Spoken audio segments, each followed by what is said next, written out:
So Simon, first of all, to be back here in the Symphony Hall.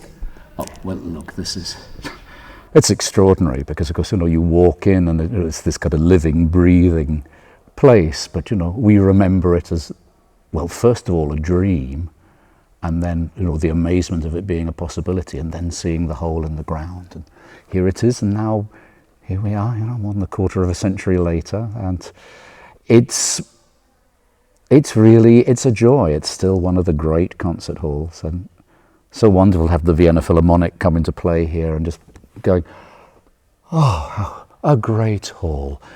Everybody immediately thrilled to be here, but no one more than me, you can imagine. When I've spoken to members of the CBSO orchestra here in the city, to musicians, your name comes up time and time again. It was Sir Simon Rattle who made it happen for the city, gave us a symphony hall. That legacy that you've left behind, it must be in some ways humbling, in other ways. Look, it's wonderful we were able to do something. But I didn't do this. A whole city did this, and extraordinarily, politicians from both sides of the divide. I can remember them saying to me, "Look, we'll fight like cats and dogs on everything else, but not about this. This is important." It was very clear whoever was in power at any given time saw this as part of the regeneration of Birmingham, of actually moving the city centre, which is what we tend to forget, is the city centre was somewhere else. And this was a place that really needed redevelopment. And when you see how alive it is and how much all the canals have opened up and what an incredible variety of things there is here, that makes me very proud to have been part of, because I can remember what it was before.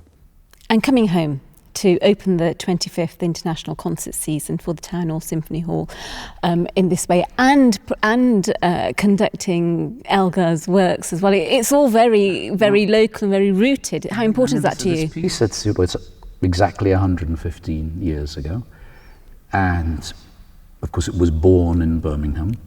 But also people forget it was conducted by Hans Richter, who was really then one of the main conductors of the Vienna Philharmonic. It has a huge history with him. Mahler knew the piece and it influenced Mahler's Eighth Symphony. It has a lot of ties even in Vienna, where they'd never played it until we first did it 6 years ago.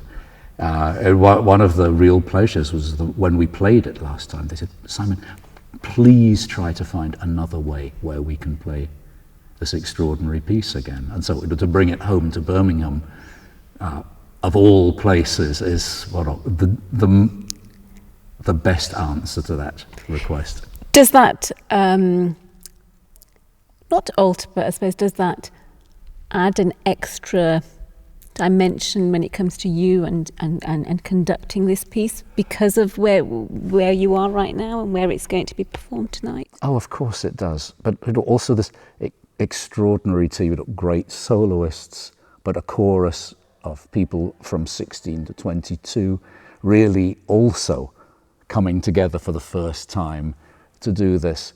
And an orchestra with this kind of incredible deep tradition of working with singers and listening to singers and playing music from absolutely that time, but not knowing this. It was everybody coming together as a kind of new journey.